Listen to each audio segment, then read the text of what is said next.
மக்களே, அவள் வாங்கி வச்சதுல இருந்து அவள் சாப்பிடாம இருக்க முடியல பாத்துக்காங்க. இன்னைக்கு வந்து நாங்க நைட்டு வந்து அவள் தான் விரைச்சி சாப்பிட போறோம். ஃபர்ஸ்ட் தேவையான அளவு அவள் போட்டுக்கலாம்.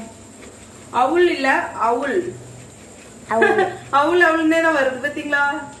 கொஞ்சம் நிறைய போட்டுக்கலாம், ஏன்னா ஹஸ்பண்ட் எல்லாருக்குமே தான் சாப்பாடு. லைட்டா உப்பு போட்டுக்கலாம்.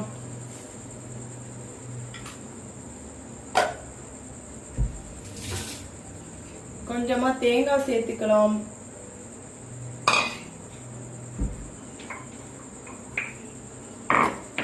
இடிகள்ல பிளேவர் காண்டி ஒரு 2-3 ஏலக்காய் எடுத்து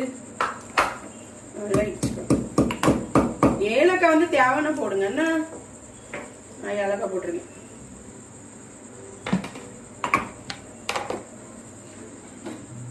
அப்புறமா கருப்பட்டி வந்து இந்த காய்ச்சி வச்சிருக்கேன். நமக்கு இதை துருவிட்டு இருக்க முடியாது.